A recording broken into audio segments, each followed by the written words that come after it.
Right, I've got a little countdown now. Listen, ladies and gentlemen, this is your red alert warning. Britain is going to war.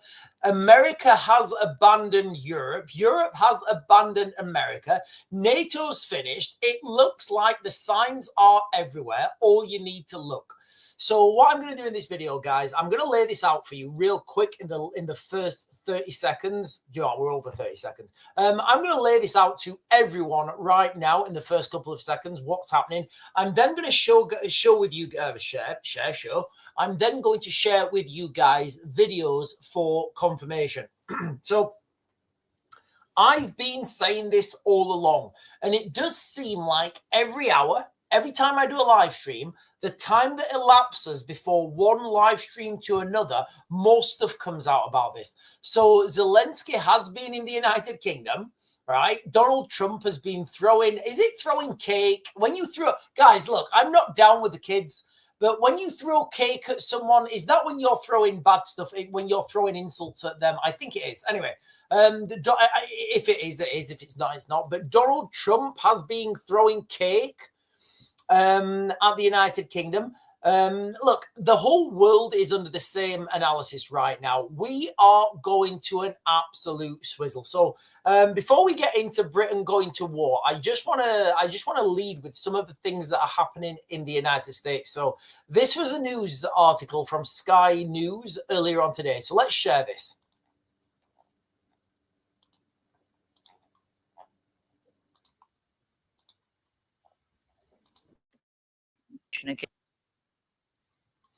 So this was earlier on. Ladies and gentlemen, on Sky News. Look, if anybody's under the illusion now, you know when I first started talking about look, guys, this abandonment of the United Kingdom, it's all fake, because when we lose the war against Russia, the United States are going to come and take control of Britain. That is the absolute reality, guys. That's the reality. So regardless what you're thinking now, remember when I was saying the wild stuff before about Britain and America diversion, Britain leading Europe against the Russians, the Americans going into the Middle East, March 2026, led by Donald Trump, before Donald Trump was even elected. And then I revised that. I said, hey, and do you know what, ladies and gentlemen? I have got a date. I have got a date for the next escalation in Ukraine. Yes, I've got a date, ladies and gentlemen. I'll be giving you that later on in this live stream. So, yeah, let's just continue with this video. I've got so much information. And look, I can guarantee that you guys are not going to get this content anywhere else. Do you know why I know you're not going to get this content? Because it's mine, right? I do my own work. I do my own shiz. I riz my own blizz. So let's listen to the diz. We're telling you a few moments ago about those new words from President Trump. It is, in fact, contained in a Truth Social post. It is quite... Okay, so just quickly down there at the bottom, Trump, we no longer need NATO countries' assistance. You guys can see this, right? You guys can see this. When the Russians make a big push, and it's going to happen soon, and I've done it, guys. I've done it. I'll tell you now. I think... I need to check the calendar, guys. In my head, I'm thinking the next Russian push is going to be on or after the 2nd of April. That's when I think it's going to be. So the Friday after. So I think it's the 3rd of April. Round about that time, whatever it is, that's what I think is going to happen. I will talk about that date more. A lengthy one, but I think it's worth bringing it to you in full. He says the United States has been informed by most of our NATO allies, in inverted commas, that they don't want to get involved with our military operation against the terrorist regime of Iran in the Middle East, comma, this despite the fact that almost every country strongly agreed with what we're doing and that Iran cannot in any way, shape or form be allowed to have a nuclear weapon. Do you know why? Again, do you know why Donald Trump's saying this? Because, first of all, Donald Trump knows that they don't need anyone else. They don't need anyone else. The Americans and the Israelis, they've got enough firepower in that region. What this is doing, this is setting the scene for World War III. This is setting the scene where this is setting the scene where the Russians do a big push, potentially on the 2nd of April. Potentially on the 2nd, maybe the 1st of April. I don't, but I think it's going to come that the 1st, 2nd, 3rd of April. Guys, look, the closer we get to the date and I get more information about what's happening in Ukraine, I'll be able to give you guys a more comprehensive answer. For those of you guys who are members, I've been doing members only videos and I've been updating you. I've been like drip feeding the information that I'm getting. Once I get all that information consolidated, I will do a live stream and I'll be able to share that with you. I'm not surprised by their action, however, because I always considered NATO, where we spend hundreds of billions of dollars per year protecting these same countries, to be a one-way street. So what do you think is going to happen, guys? Just as a question, right? Just like consider this, guys, okay? Imagine, right? Imagine, if you will, for a moment, that on the 2nd or the 3rd of April this year, like not long, maybe 2 weeks or whatever, 2nd or 3rd of April this year, in Ukraine, there's a huge Russian advancement, and the Russians push forwards, and then Britain has to deploy troops because it's an emergency situation, and the Europeans are saying, "Oh, America, come and help! Send your airplanes, please, America, help!" What do you think the outcome is going to be from the United States? Do you think the United States are going to go, yeah, here's a shitload of F-35s. Here's a shitload of F-18s. Here's a shitload of, do what you want with them, guys. You know, you didn't come to help us, but what do you think is going to happen? I've been saying this exact road is coming, and now we're seeing it, right? And I'm going to present to you guys literally evidence from today that this is happening. Britain is going to war, ladies and gentlemen. We will protect them, but they will do nothing for us, in particular in a time of need. Fortunately, we have decimated Iran's military. Their navy is gone, their air force is gone, their anti-aircraft and radar is gone, and perhaps most importantly, their leaders at virtually every level are gone, never to threaten us, our Middle Eastern allies, or the world again. Because of the fact that we have had such military success, we no longer need or desire the NATO countries' assistance. We never did. Likewise, Japan, Australia, or South Korea. In fact, speaking as President of the United States of America, by far the most powerful country anywhere in the world, we do not need the help of anyone. Thank you. In capital letters. Thank you for your attention to this matter, President Donald J. Trump. And it's obviously a timely time to remind us that America saying that NATO exists to protect countries, it's a one-way street, that they will never do anything for us, particularly in a time of need, that the only time Article 5 NATO has been invoked was indeed to protect America following the 9/11 attacks in New York. So another lengthy and angry post, some would say a rant, on Truth Social from President Trump. Okay, so everything that we are seeing right now in the media, it is everything we're seeing right now, guys. It is the setup for the payoff. It's the setup for the payoff. You know, if you watch movies, I talked about this a couple of times. If you watch movies, at the beginning of the movie, there will be a setup, right? It will tell you something. They will give you a critical piece of information right at the beginning of the movie. And then they will expect you as the listener, as the viewer, at the end of the movie to, you can recognize that because that's happened at the beginning. So this is where we are right now, ladies and gentlemen. You are in real time. We are in real time watching the 100% diversions between the United States and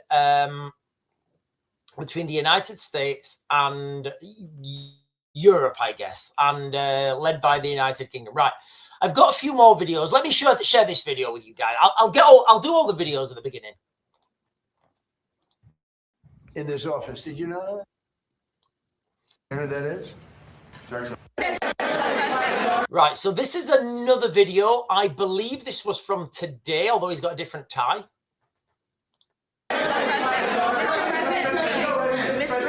You see that man right there? You know who that is? Churchill. That's the late, great Winston Churchill. And Barack Hussein Obama did not want his bust in his office. Did you know that? And Barack Hussein Obama sent that bust back to England. They didn't want it. And when I came in, I was asked if I wanted it. I said, absolutely, I want it. And I put it right there, Winston Churchill. And, you know, unfortunately, Keir is not Winston Churchill. So what we're seeing here, right, what we're seeing in real time is Donald Trump's affinity for England, for Britain. You know, Donald Trump's mum's British, right?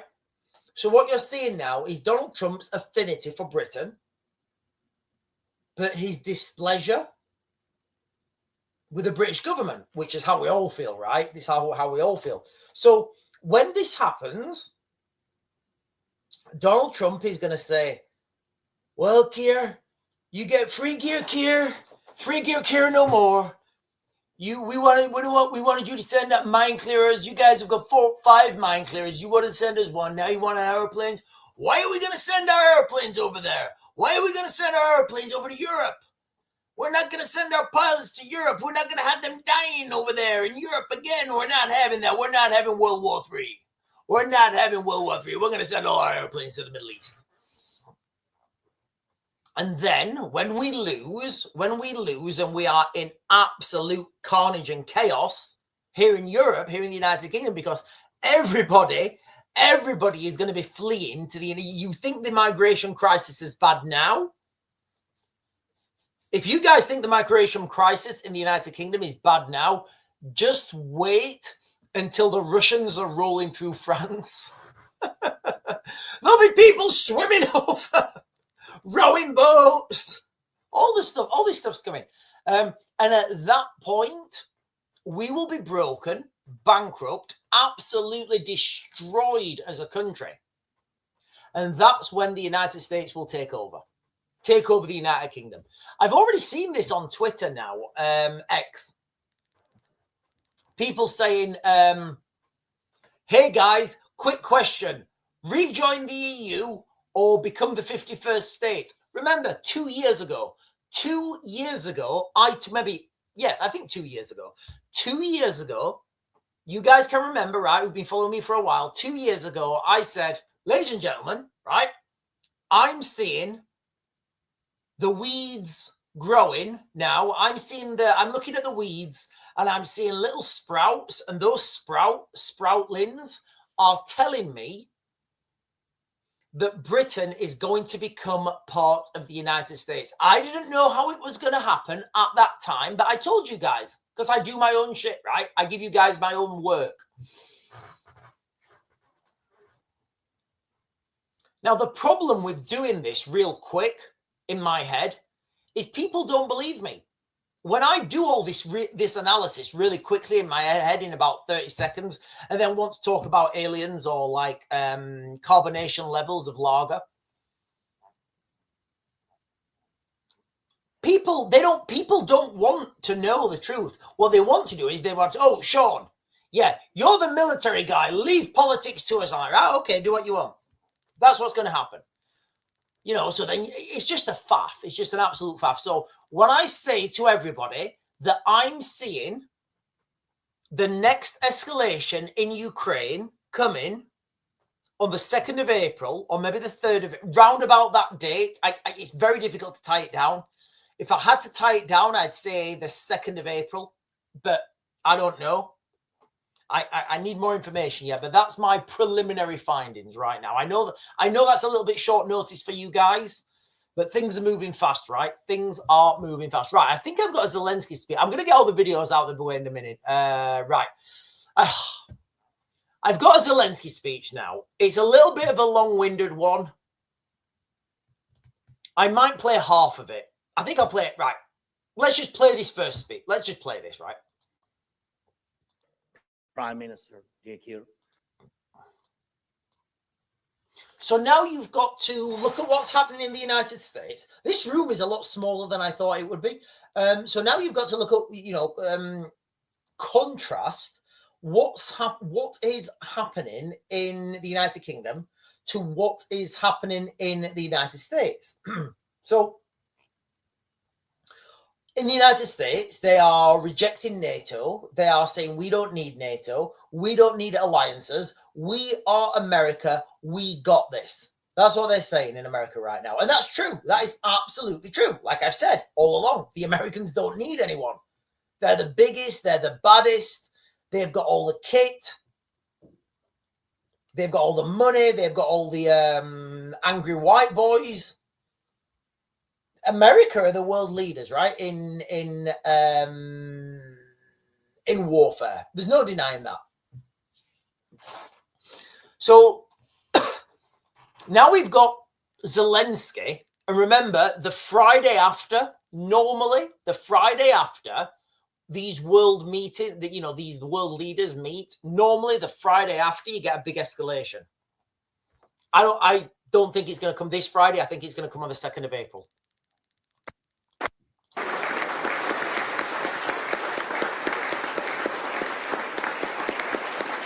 Just so you guys, I don't know if you guys know, but the Ukrainian flag there in the background, that's supposed to represent cornfields and blue sky.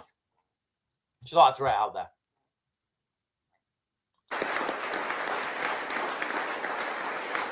Sorry, that does represent cornfields and blue sky. That's what the Ukrainian flag is. There's also a red and black flag that represents the blood and the soil. The blood and the earth. Thank you so much. Thank you very much, Lord Speaker, Mr. Prime Minister, dear Kir, Mr. Secretary General, dear Mark, dear members of Parliament, dear journalists, ladies and gentlemen. Thank you for all your attention to us, to Ukraine, and for the support that Britain and the British people have given us since the start of Russia's full-scale war. Together, we have saved many, many lives, and we can save many more. Now, among Ukrainians, trust in the United Kingdom is one of the highest compared to all our partners, and it's absolutely well-deserved. It comes from your support. So what we're getting here is normalization of Britain supporting Ukraine. And look, guys, I will absolutely agree that a lot of you people are totally against these wars. I'm against all these wars. I need to say that I have friends who I consider family who live in Ukraine. I speak to them every day. That's why I get a lot of the information to you guys, like long before it comes out in the mainstream media. I think we have problems in this country that we need solving before we send our soldiers to another country, right? I do. That's what I think.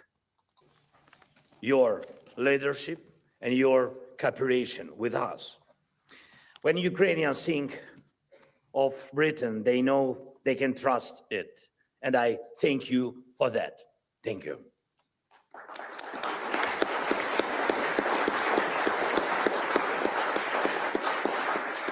And I'm grateful that you truly care about what will happen to security, to our cities and villages, to our country. Sorry, guys, let me just fast forward it a little bit because it's quite a long speech, but we only need to get the end bit. It ending. But what guarantees that it will continue? Only our determination. The world has entered a completely new time. A time of drones, a time of AI.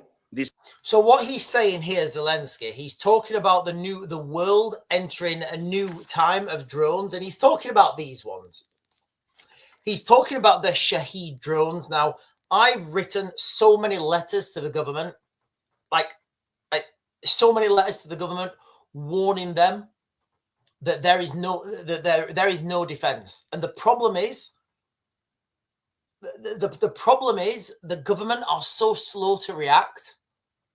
I was warning the government 3 years ago, 4 years ago, 2022. I was warning, I was saying, listen, guys, I sent letters to the British government saying, look, it's not feasible to spend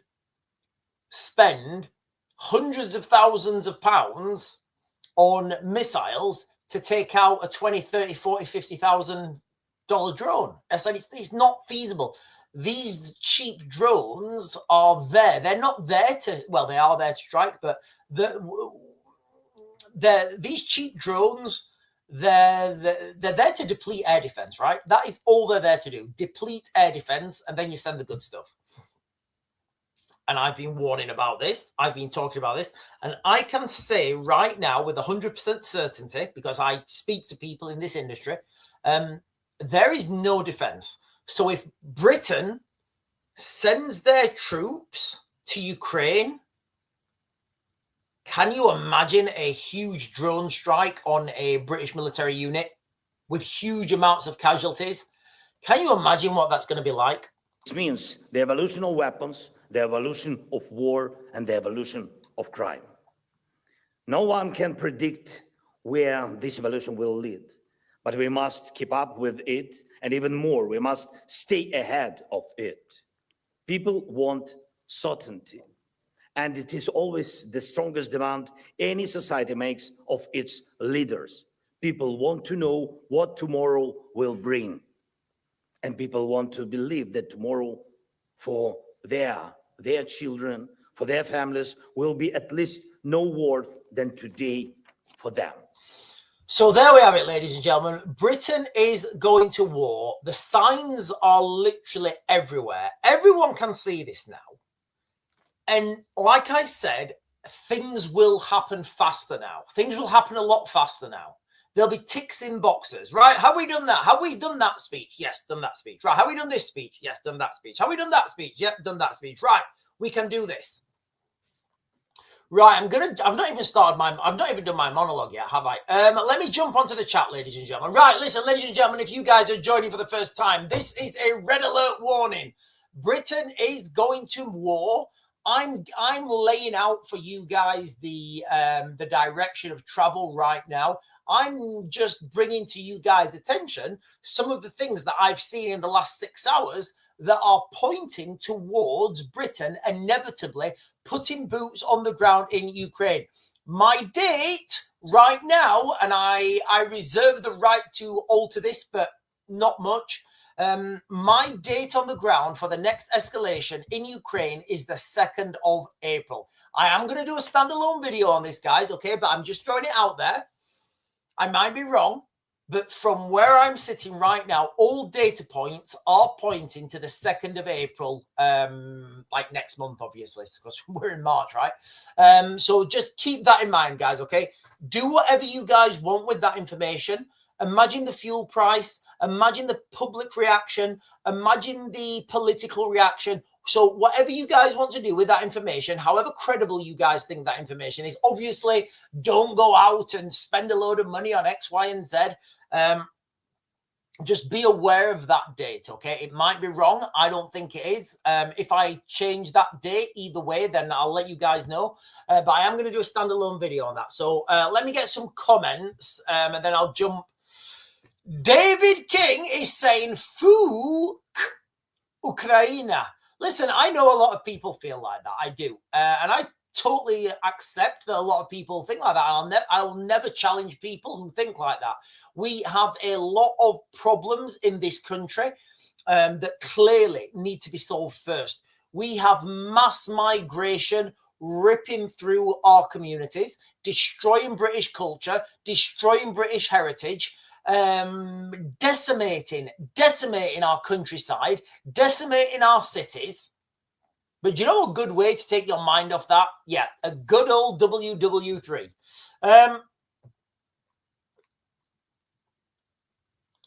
Theodore is saying, "Gee ha ha hoo." I don't know what that means, but I'm down. Listen, whatever that is, I'll have one.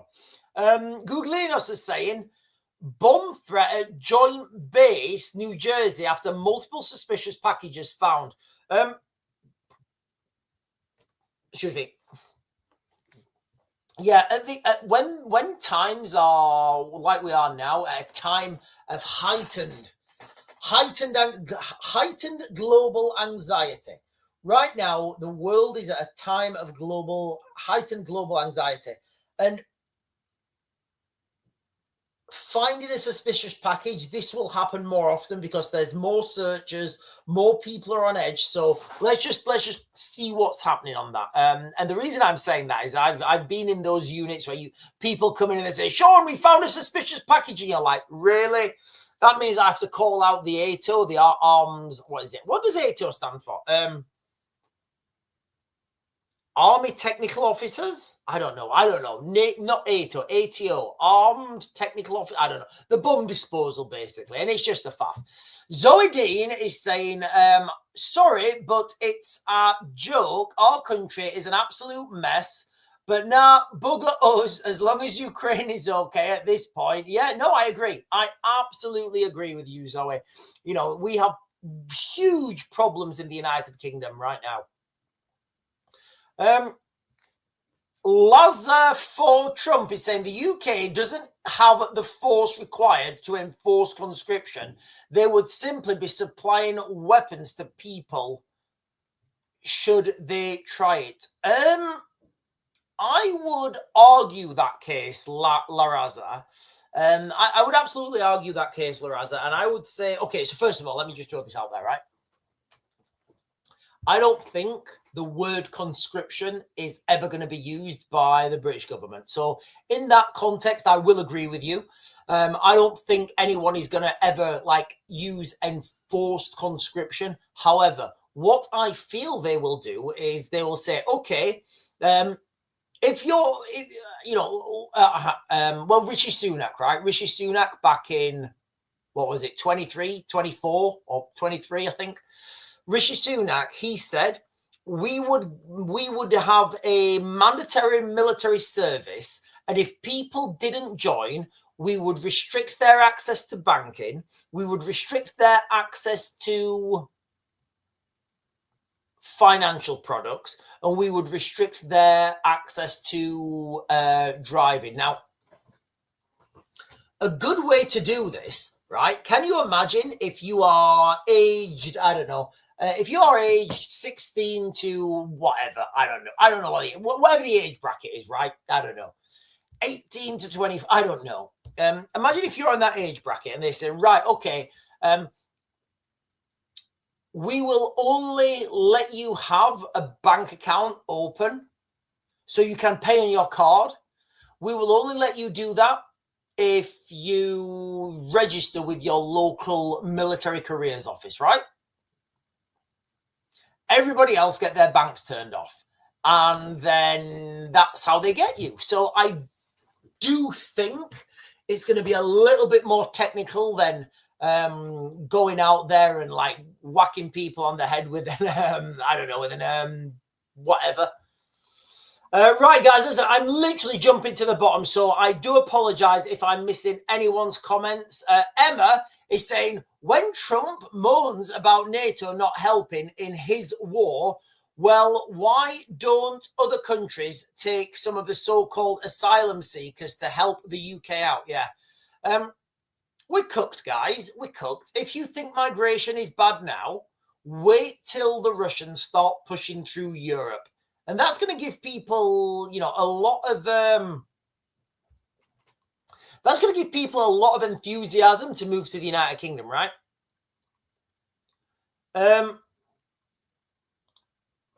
James Brooke is saying aircraft carrier Ford has 1,000 mattresses being sent to Crete to put on board as others damaged after Crete. The ships will have to so the ships are so I guess one of the ships is being hit. Googleinos is saying Iran's parliament speaker says the Strait of Hormuz situation won't return. No, it won't. It won't. It absolutely won't. Look, guys, I earlier on in the live stream, I was talking about the Strait of Hormuz, okay? Very simple, all right? There's two ways that the Strait of Hormuz gets opened. One is the Americans take full control of Iran, everything. The Americans take control of Iran. That's the first way that it happens. Like, fair enough. I believe the Americans could absolutely do that. I've got no doubt in the Americans' military power. I've got zero doubt that the Americans can do that. How quick do you think that's going to be? I can guarantee that's not going to be over in like days, right? It's not going to be over in days. Look, when we talk about Iran, I've said to everyone, don't even consider thinking that the Iran conflict is going to be over until 3 years. So like what, 2029 or whatever. So don't even consider Iran being over until 2029. Now, the other way that the Strait of Hormuz could be opened is if the Iranian state can be opened. That's it. There's nothing else. There is literally, oh, but we're going to sign this decree, and we've got this little bit of paper signed by this man. Doesn't matter. None of it matters, guys. Okay, none of it matters. So I would agree with Iran's parliament speaker that says that the Strait of Hormuz situation won't return to its pre-war status. So I would absolutely agree on that, guys. I would. Clarendon, sorry, saying England needs to cut ties with Europe and the USA and go it alone. Whether it's tough or not, we need our island back. I agree. Clarendon, I absolutely agree. Here in the United Kingdom, we need to close all the borders, right? Literally close all the borders, get rid of everyone, right, that can't trace at least their grandparents. You know what? I mean, I know I'm being a douche. You can trace my family in the United Kingdom back to the 11th century. So I'm not going to say that because I understand that that's not going to be everyone. Let's just say Britain need to close our borders and we need to get rid of everybody in the United Kingdom who can't trace their great-great-grandparents. If their great-great-grandparents were not born in the United Kingdom, gone. Foreign investment, gone. International banking, gone. Foreign subsidies, gone. Anything, we just close everything, right? Just close everything. We're an island. We can grow our own food. We've got plenty of water. Just give us 5 years. Give us 5 years. Listen, guys, I'll throw this out there, all right? Give us 10 years and watch the angry white boys chimp out. I swear to God, guys, give it 10 years in this country and watch the angry white boys chimp out like you guys have not seen before. It's coming. I guarantee you guys that it's coming. I'll still be on the internet and you guys will be looking at my videos and saying, yeah, Sean was absolutely right. Those angry white boys, those motherfuckers be chimping out like real time. And I'm not going to say the word because it'll get me banned. All right. But that's what's going to happen. Absolutely. Right. I'm just jumping down to the bottom again, guys. I've not even done my open. Yeah, I totally agree, buddy. Irena Zarutska. Yeah, Irena Zarutska. You know exactly what we're talking about, fam. Right, listen, guys, let me start on my opening monologue because listen, guys, if you're joining for the first time and you've not done so already, please hit those buttons down below. Like, comment, subscribe, bell notification. Literally, they're down there. Just little buttons. Hit those with your fingers, ladies and gentlemen, because I'm telling everyone right now, we are heading towards, within 10 years, angry white boys chimping out like the world has never seen before. And it's going to be terrifying, beautiful, and just, it's going to be a phenomenal sight to watch. It really will be, guys. It really will be. Anyway, right, where are we? Right, let me start I've not even done my opening monologue. Right, so I want to talk today about President Zelensky's. I just shared the video with you guys, right? Okay, so I want to talk about President Zelensky today. So he stood before Parliament and delivered a message that's impossible to ignore. He spoke with that same, that same steel that we've come to expect, but this time it felt more urgent.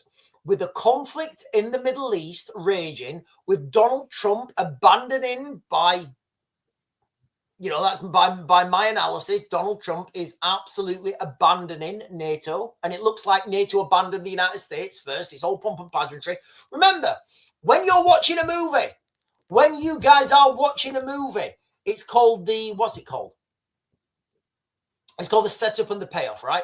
So you set something up at the beginning of the movie, and then later on in the movie, you refer back to it. It's called the setup and the payoff. That is what we are watching right now, ladies and gentlemen. We are watching pantomime. We're watching a movie. We are watching the end of everything we've ever known. And I do think we're going to move into, I think all roads right now lead to a destruction of Europe to come under Russian and Chinese rule. The United Kingdom will become the 51st state. We will become part of the United States. There's going to be an Anglosphere. There's going to be a Russosphere. There's going to be a Sino-Russosphere. They're going to be called Eurasia. We're going to be called, go on, what is it on George Orwell's 1984? The other one, Eurasia and, I can't remember what it is.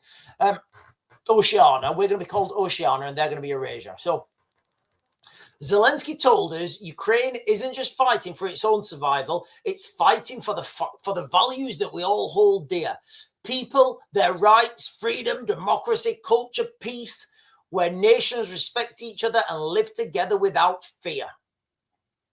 I don't know about you guys. I'm like, if you live in the United Kingdom, you kind of don't really see that. Anyway, and then he turned to Europe itself, calling Europe a global force. Europe is global force without America. One the world simply cannot do without, and that no other power can stand against it if we stand united. Now, look, guys, I'll be quite clear. I am not seeing the direction of travel where Europe defeats Russia. Why? One word, bureaucracy. That's what's going to fall. That's where we're going to fall. I can tell Keir Starmer exactly what's going to happen in the next 6-12 months. I can say, listen, Keir, this is exactly what's going to happen, mate. He won't listen to me. Do you know why he won't listen to me? Because he will want, rather than me tell him what's happening, he will want to get a military opinion.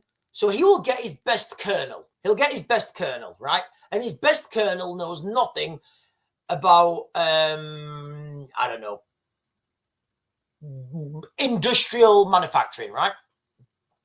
His best colonel knows nothing about geopolitics. His best colonel, because he's a colonel, has spent all his career in the military. So he says, right, mate, what's happening? And he can only see what's happening with those military eyes, right? Okay, good. So they said, right, okay, write me a report. Might take 3 months. He will then go to his best industrialist. He'll say to his best industrialist, get all the unions in. He said, right, lads, what's happening? Now, these industrialists, they just want to make money, right? They just want to make money. So they're going to bullshit him. They're going to say whatever they need to say so they profit, right? So they come out on top. He's then going to, so he's going to get all the best, and then he's going to get these reports, and he's going to read through them, and he's going to give them to someone else, and he's going to say, mate, read through them. What do you think? This whole scenario of information analysis takes forever. I just tell them within like 30, 40 seconds, a couple of days at most, what's coming and when it's coming. Remember, ladies and gentlemen, I'm throwing it out there, the 2nd of April. I do hold the right. I am reserving the right to potentially change that to the left or to the right, but round about that date, the 2nd of April, that's when I'm seeing the next escalation, whatever it is. I don't know what it is, but whatever it is, that's the time it's going to happen. I'm still getting information at the moment, and I need to make I need more information, but that's the date I'm telling you guys. Okay, 2nd of April. If I'm wrong, I'm wrong. We just move on. However, let's see what happens. So Zelensky painted a stark picture for Britain too. He said we need to work hard, hand in hand. Keir Starmer likes to work hand in hand. You guys know what I'm talking about, right? Release the sausages. We need to work Britain needs to work hand in hand with Ukraine so that one day neither Kiev nor London and the people near Kiev or London, the people of Kiev or London never need to hide under drone swarms or live without a safe sky, safe land, or safe seas. A world where drones rule instead of people. And he held up the iPad that he's been using, the one Ukrainian forces rely on to coordinate air defenses, track attacks, and assess damage in real time He said Britain needs tools like this to stay ahead. I actually know some of the people who developed the system that they use. It's called Delta. It's a battle management software. Then the lighter moment came, and he said something about he met with King Charles or something. And he made a joke about an iPad. I didn't really understand the joke, but whatever. Now, let's be honest. Let's look at the bigger picture, ladies and gentlemen. Let's look at the bigger picture. If you live in the world, and I know I do, I think I do anyway. I believe I live in the world. So March 2026, there's now a clear, deepening rift between the United States and NATO, right? Does anybody think I'm wrong with that statement, that there is a rift between the United States and the other NATO members? I've just shared with you guys videos. I'll share them again. I don't think that's I don't think that's untruthful, right? Pushing for deals that many see unbalanced, prioritizing other crises like the Iran war over old alliances. Donald Trump's been blunt, and he said, like yesterday or the day before, a warning that NATO has a very bad future if they don't step up on things like the Strait of Hormuz. While European leaders have pushed back, especially Keir Starmer. Keir Starmer loves to push back. Listen, I've heard allegedly, reportedly for entertainment purposes, that Keir Starmer gives the best pushback in politics. All the guys are saying it. They're all saying, who gives the best pushback in politics? And they're saying it's Keir Starmer. He pushes back the hardest. And even when you push back, Keir Starmer keeps pushing back. And he keeps wiggling. The guys love it. Some of them anyway. But yeah, Keir Starmer's real good at pushing back. Now, the trust between NATO and the United States, and NATO, it's fraying, fading, severing fast. NATO's credibility as a unified force under the United States leadership has taken a real hit. And look, guys, let's face it, right? It's over. It's always been over. It's not worth the paper it's written on. And if you guys want to look at my previous videos, I did a short form video, a live stream. I do all my videos live. I did a previous video, and I actually went through. I got all the documentation up from NATO, and I went through it all. And I'm not going to do it now, but I showed to you guys why it was never, it was never worth the paper it was written on.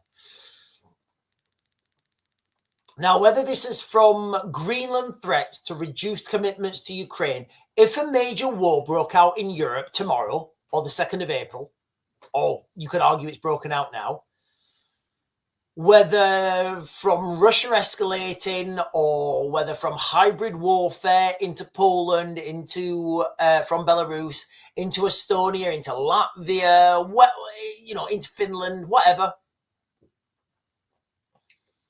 The harsh reality is the United States would be quite right to say, no, we're good. You guys didn't come and help us. We were asking for European ships. We were asking for British ships while we was fighting a war with the Iranians. You didn't send them. Why should American soldiers, and I agree with this, guys. I've always agreed with this from day one. I'm not changing my tune right now. I'm just letting you guys know that everybody else is now agreeing with what I've been saying for the last 2 years and giving you guys the exact dates that this is coming. I personally, and this is me speaking now, I don't want to see American soldiers shipped over to Europe to deal with a problem that us Europeans need to pull our big boy pants on and deal with. Absolutely not. And if we can't deal with it, so be it. We can't keep asking Uncle Sam to bail us out. And it's quite embarrassing that the West, especially the United Kingdom, have outsourced their security to the United States for so long. It's quite embarrassing, actually. Now, that is why Zelensky's words were very poignant today. he's not just asking for help, he's warning that if we don't step up as Europeans, as Brits, the burden falls squarely on us. And I believe it does, guys. Okay, I've always said from day one that Britain will lead in Ukraine against the Russians, or Europe, wherever it comes. They're not going to use tanks. They're going to use land pirates. We can't keep hoping America will always be there. And I don't want America. Look, guys, and this is not anti-American. America is one of the places I want to move to. I absolutely if I go to America, I will have stars and stripes in the garden. I will be a full American, right? I won't be trying to impose British imperialism on America. I will be 100% America, and I will be by American laws, and I will be grateful for that 100%. And whatever I can do to make America better, I will absolutely do that, right? So when I say that I don't want Americans to come over to Europe, what I'm saying is I don't think they should. I don't want to see American boots on the ground. I've got a lot of friends, ex-US military. I would feel embarrassed. I would feel absolutely embarrassed if US military had to put boots on the ground in Europe. It would be such an embarrassment. And I don't want that. I don't want American soldiers going home in body bags for a problem that's clearly European, right?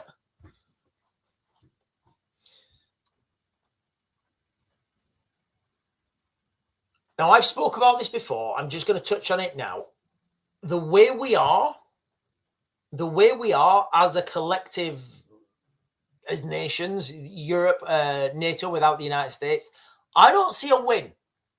I don't see a win, guys. I don't see a win. I'm sorry, I don't see a win. I see initial wins, short wins. I do. I see headlines come. The first headlines that will come out will be cheap Russian tanks, no match for NATO armor. NATO advancing quicker than the Russians can retreat. Or no, Russians advancing quick. Russians retreating quicker than NATO can advance. Well, see all sorts of this stuff. That will be the initial month, right? That will be the initial month, the honeymoon period. But then guess what's going to happen? There'll be an attritional rate. Then the conscripts will just start pushing back. And people don't understand the difference between using conscripts and trained soldiers. It takes at least 6 months to train a soldier. It takes 6 minutes to send a conscript, right? So 6 minutes, 6 months. It's about this industrialization of warfare. Russian defense contractors, right? Let's just say, for example, and they may or may not be using this, right? Let's just say the Russian military defense industry or complex. Let's just say, as part of their cluster bombs, they use pieces of scaffolding bar cut to 8-inch long. They put threads on each end, screw caps on, fill them with explosives, and use them as cluster munitions, right? Let's just say that, for example, something like that, right? Those cluster munitions can be made in any garage, anybody's shed, and the Russians will just say, yes, you give me whatever you give me, I give you 2 rubles or whatever. I don't know what the price would be, something like a low price. So guess what? Everybody starts producing it. How do you think that would work in the United Kingdom? If you look, guys, I'll tell you now. If you had to, if the MOD in the United Kingdom wanted pieces of 8-inch scaffolding bar cut for the military, no, you wouldn't be able to cut them. No. You wouldn't be able to cut them because you would need a degree in engineering, metallurgy, and you'd need to be secret cleared. Your company would have to be registered in the United Kingdom for 5 years. Your company would have to be vetted up to secret, clearance, and you would have to have a turnover of more than X amount, right? You would need to qualify and do the cyber warfare, the cyber security course. You would need to have sufficient security around your perimeter. So, like, you're thinking, dude, this is a fucking this is a flaming piece of 8-inch scaffolding bar. Like, anyone can cut that. So you see the difference. So now you get this juxtaposition, right, where you have Britain saying they're spending millions on defense. Okay, that's fine, absolutely fine. Take the 8-inch scaffolding bar, right? So Russia is spending $100, right, and they're getting like thousands of pieces of scaffolding bar cut. Britain are spending millions and they've got 9 pieces cut because every staff member has to have a degree in engineering. They all have to have a degree in metallurgy. They all have to be secret cleared. So you understand how, like, it's bureaucracy, right? We're gonna lose this war because of bureaucracy. The Russians don't have any bureaucracy. They're just going for it. They're going for it. And wait till land pirates hit Europe. Right, that's my monologue done. Is it that one? I'm not going to do that one. I'm going to do the Trump video again. And I'm going to do... Right, I'll do this one actually now. So, in the United States, I'll just share this with you guys. So this is something that's happening right now in the United States. So just bear with me, guys. Let me share this.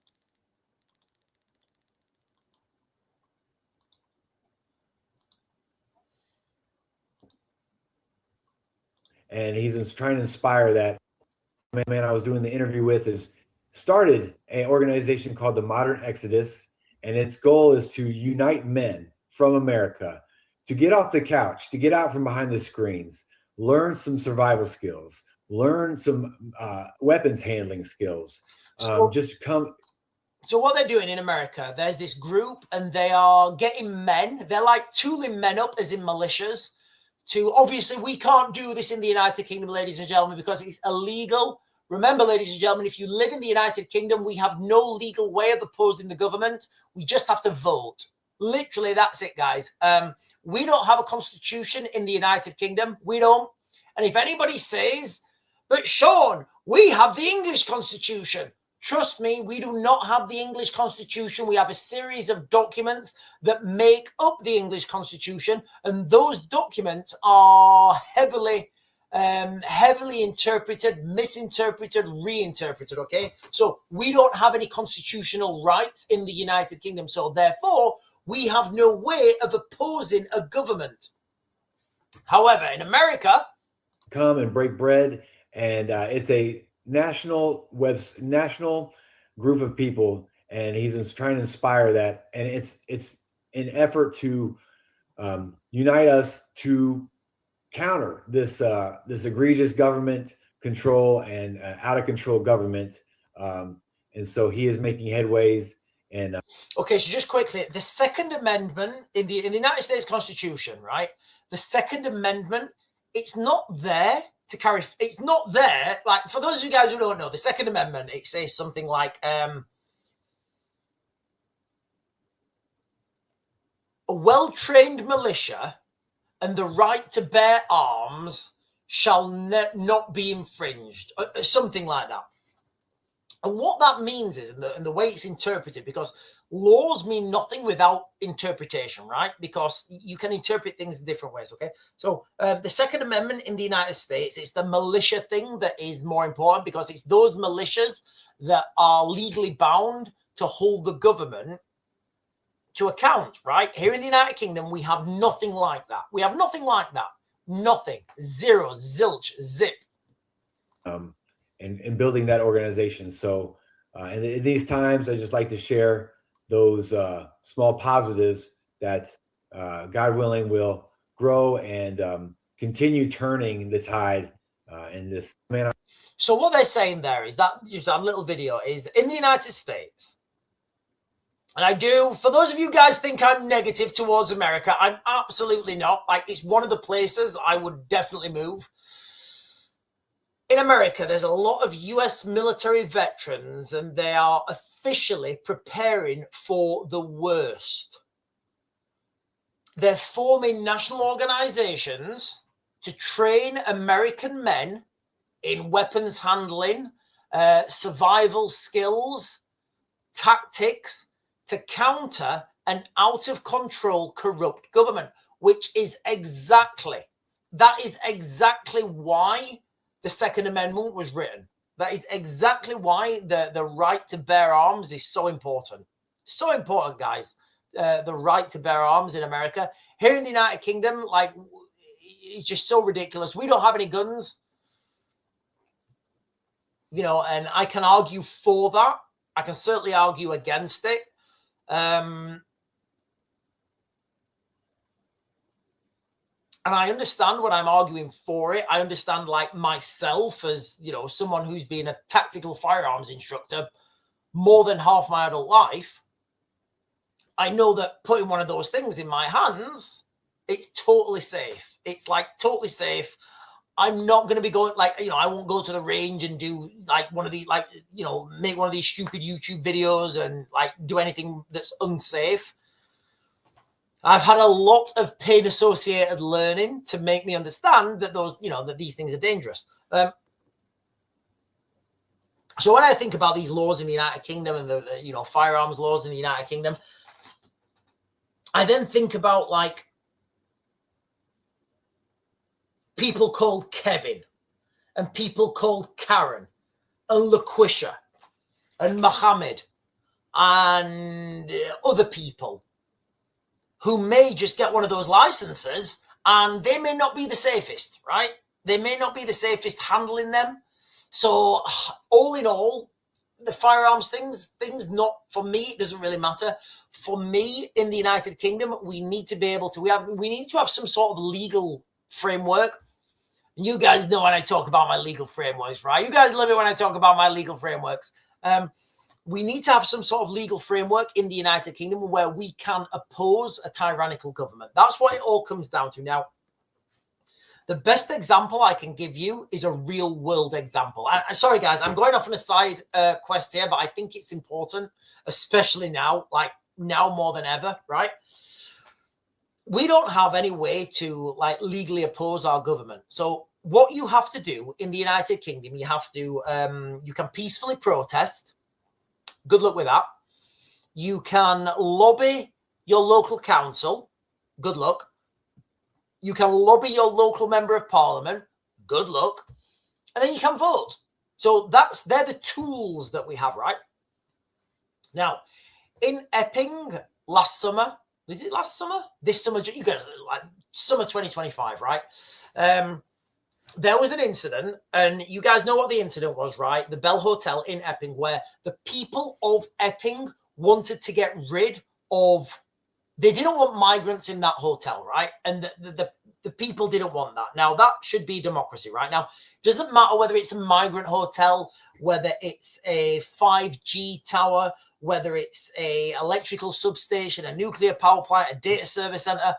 If the people of that region don't want it, I think they have the right to say no. Do you guys agree with me? Do you guys agree with me? Or do you think the government should just do you think the government should just like overrule your, do you think the government should have the ability to overrule you, right?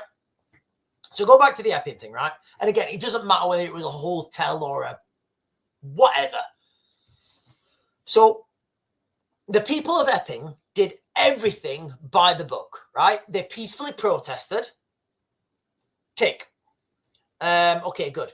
They lobbied their local council. Tick. Local council voted unanimously that they were going to close the hotel. Tick, tick.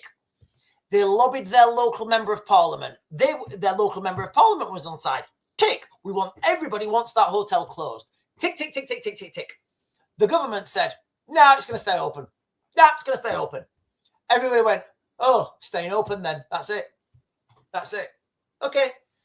If that was America, they could invoke the Second Amendment and say, well, actually, our rights as citizens now, because we've gone through this, we've done everything legally. You're still not letting us. That's what we want. We, the local Epping militia, or whatever, the Bell Hotel militia, we are now going to close that hotel. We're going to do it now. We have the rights. We have that legal framework to do that. We don't have that in the United Kingdom, unfortunately. They do in America. And that's one of the reasons why I will absolutely support a United States takeover of Britain. Right, guys, I'm going to jump on. I don't think we're going to have time to do the rest of the videos. Let me jump on to the chat. Good evening, everyone. Right, listen, guys, if you're on and you have not done so already, if you're on and you've not done so already, guys, can you please make sure you hit those buttons down below? Like, comment, subscribe, bell notification, hit the chat. Caveman is saying, I'm beginning to like this chat. What's been happening? Paul J is saying, stay away from Canterbury. My friend lives in Canterbury, actually. He's just got there. He was working out of Ukraine. The migrants even set fire to the hotel and another one down the road. I don't know about that. Googling also saying, at this time, the Joint Base in New Jersey is currently on lockdown after multiple suspicious packages were discovered. Large law enforcement response underway. Right. This to me seems like a come on. So a come on would be so when you're doing counterterrorism stuff, right? A come on, it would be you plant a suspicious package over there. There's a swizzle, there's a whirlwind, and then the real event happens over there somewhere.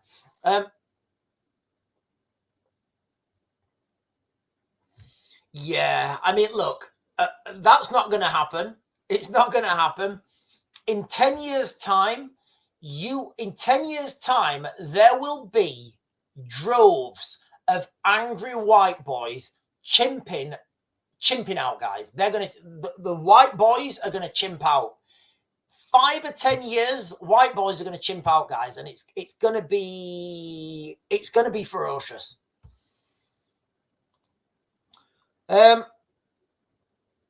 More Iranian refugees arrive in the United Kingdom. Danielle Tuds is saying, any idea why Iran's Ayatollah hasn't been buried? In the Quran, if someone dies, they're buried immediately. Something to do with the person's soul. Fisher to me. Well, maybe he has been buried. Maybe he has been buried. I don't know, Danielle. I don't know. Maybe he is over here in the United Kingdom. Maybe he's sat in one of his $100 million houses and he's just sat there having some sandwiches or something.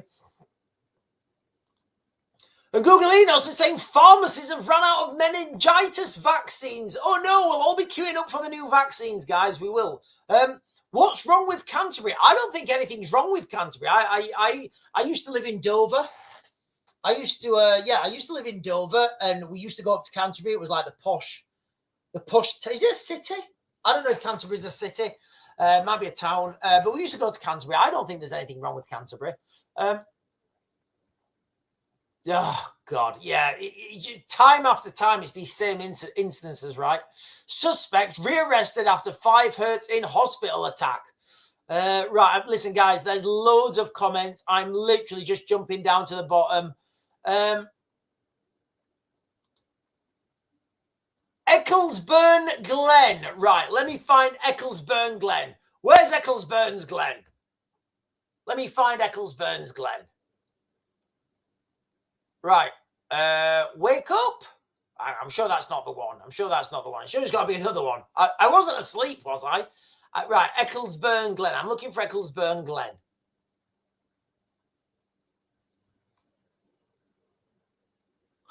I can't find it. No, I'm not ignoring your comments, Ecclesbourne Glen. I just didn't see them. Right, Ecclesbourne Glen. Ecclesbourne Glen. I'm going to find your comment, Ecclesbourne Glen. Is that the comment? What's wrong with Canterbury?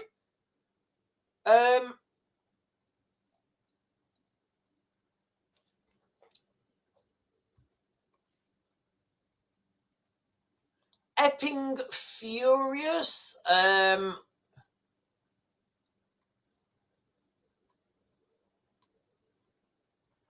I've got a lobby. God, I miss her. I don't know I'm trying to find all Ecclesburn Glenn's comments. So I just can't find. Is that it? Has it been? It might have been removed. I don't know. Ecclesburn Glenn, if you're still on, buddy, can you put your comment on again, please, mate? Because I'm looking up now and I can't see any more. I've got some smiley faces. Was it the Canterbury one?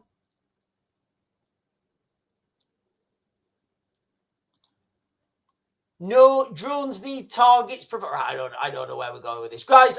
If Ecclesburn Glenn is still on, he's saying, please stop. I don't know what your comment was. Listen, everybody's saying get Ecclesburn Glenn's comment, and I just went up and got all Ecclesburn's comments. So sure, sir. I don't know what that means. I don't know what right, Ecclesburn's Glenn. Listen, guys, I don't ignore anybody's comments. Like when the comments are going up, it's very difficult because what I don't want to do is I don't want to like fixate on comments that are like old. I want to get the newest ones, but then I understand sometimes I monologue for quite a while and I know I miss things. So if Ecclesburn's Glenn is still on, can you please let me know your comment if I've not already reached it? If I've not already given it, and then I'll try and get it. Just start it with Sean, please.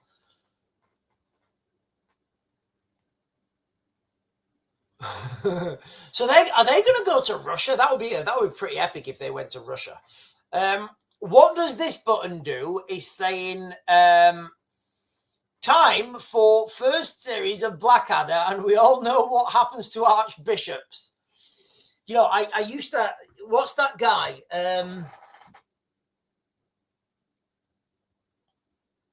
Is it Alan Rickman and he plays Lord Flashheart? Like, isn't Lord Flashheart the best character you guys have ever seen? Certainly the best character I've ever seen. Right, guys, I'm jumping down again. I'm jumping down. I'm looking for the comments here. I'm looking for the comments. Synth is saying, send more drones. Right, listen, let me give you guys this one, not this, or this one, or this one. Yeah, this. Right, let me share this video with you guys again before we close the live stream down. So I'm going to share this video with you. And the reason I'm sharing this with you guys again is because it's this video. There's so much in this video. Now, if we all stop thinking about politics and think about it as a movie, right? Just pretend you're watching a movie, right? The stuff that's happening now will pay off in a couple of weeks, in a couple of months, all right?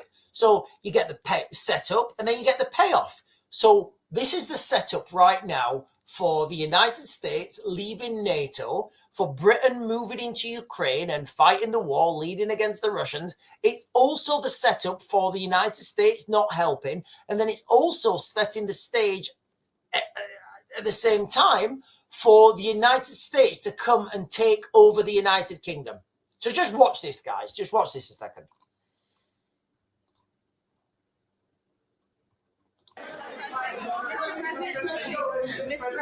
You see that man right there? You know who that is? Churchill. Winston Churchill. The late, great Winston Churchill. And Barack Hussein Obama did not want his bust in this office. Did you know that? And Barack Hussein Obama sent that bust back to England. They didn't want it. And when I came in, I was asked if I wanted it. I said, absolutely, I want it. And I put it right there, Winston Churchill. And, you know, unfortunately, Keir is not Winston Churchill. So you guys can see from that short 30-second exchange, right, the direction of travel that we're heading right now. I don't know why they both got green ties on, whatever. You guys can see that direction of travel, right? It doesn't really seem like there's an off-ramp now. So as we are right now, guys, okay, this is an absolute red alert. I don't see any, I don't see any off-ramp for this. I don't see any way that Britain is not going to that war without NATO. Sorry, with NATO, but without the United States, because the Americans have been asking for the Europeans to help them. The Europeans have been saying no. If you guys have been watching the news in the United Kingdom, Keir Starmer's coming out already and he's saying that we can't let what's happening in the Middle East distract us from what's happening in Ukraine. Because guess what, ladies and gentlemen? That was always the plan. We are watching a movie. We're watching a movie, guys. We're watching a tragedy. We're watching a tragedy. Right, listen, guys. Santi Todd is saying, suck it up, Buttercup. Theodore is saying, Bob Lazar is Stephen Walking Hawkins. Ecclesburn Glenn is saying LMAO. I'm always going to make a point. I'm always going to get your comments now, Ecclesburn Glenn. Right, listen, ladies and gentlemen, you guys have been fantastic. Yeah, Joe, we need to get Operation Unthinkable. Yeah, Operation Unthinkable, guys. This was when Winston Churchill, at the end of, well, like what Rod Panhard is saying there, the end of the Second World War, Winston Churchill was still up for a scrap, and he's like, nope, we're going to go and fight Russia. We are going to bring the Germans on board. We're going to tell them they're all good now. We're going to bring the German army under our fold, and we're going to go and fight the Russians. But the Americans didn't want none of that. The Americans didn't want none of that. They couldn't handle it. They didn't want no more war. And look where we are now, ladies and gentlemen, almost 100 years later. Anyway, ladies and gentlemen, on that bombshell, I am going to close this down. You guys are fantastic. I will be back on tomorrow morning at 10. Please don't be late, because I'll be here at 10, and I hope you guys are as well. I am going to try and get another UFO UAP video in tomorrow, because there's been a lot of things happening in that space. But until then, ladies and gentlemen, this is an absolute red alert. Britain is going to war. The signs are everywhere. I hope in this live stream I've shared with you guys some of those signs so you guys can understand them when they're coming. I am going to also do a short standalone video tomorrow, and I'm going to talk about why I think the 2nd of April is going to be that date for the next escalation in Ukraine. Anyway, ladies and gentlemen, I bid you good evening. I'll see you tomorrow at 10.